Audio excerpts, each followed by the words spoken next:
আজকে আমি এই রান্নার ভিডিওতে একটা মেয়ের জীবনের বাস্তবতা তুলে ধরব। প্রত্যেকটা বাবা মায়ের উচিত তাদের মেয়েকে ঠিক সেই রকম পরিবেশে বিয়ে দেওয়া যে পরিবেশে তারা তাকে বড় করেছেন। যে মেয়েটা জন্ম থেকে সিলিন্ডার আর হিটারে রান্না করা ঘরে বড় হলো, তাকে একদিন হঠাৎ লাকড়ির চুলার ধোঁয়ার সংসারে পাঠিয়ে দেওয়া হয়।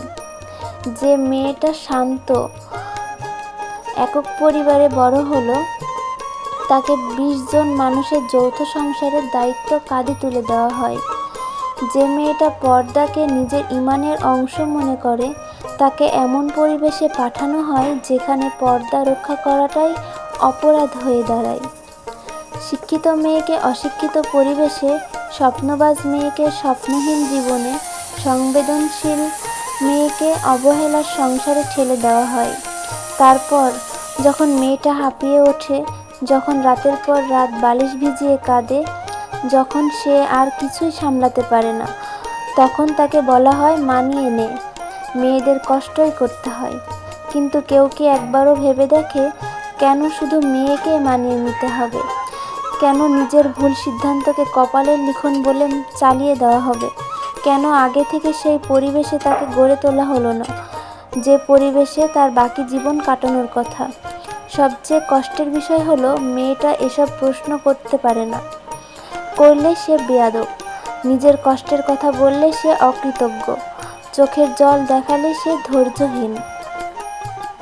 এই সমাজে বাবা মাকে নিয়ে হাজার হাজার বই লেখা হয়, হাজারো আলোচনা হয়, কিন্তু সন্তানের বুকের ভেতর জমে থাকা না বলা কষ্টগুলো নিয়ে খুব কম মানুষই কথা বলে।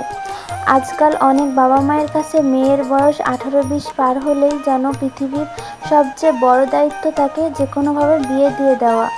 সুপাত্র হোক বা না হোক, দিনদার হোক বা না হোক, মানসিকতা মিলুক বা না মিলুক, শুধু বিয়ে হলেই যেন দায়িত্ব শেষ। তারপর সেই মেয়েটাই একদিন অসহ্য মানসিক যন্ত্রণা নিয়ে বেঁচে থাকে।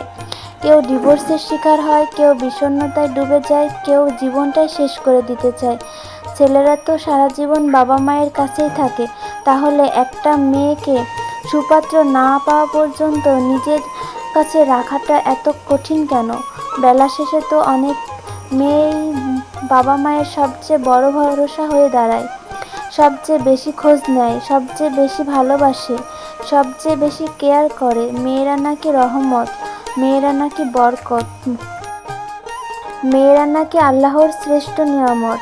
তাহলে কেন সেই নিয়ামতের জীবন এত চোখের জলে ভেজা? কেন তার হাসির আড়ালে লুকিয়ে থাকে হাজারো না বলা কষ্ট?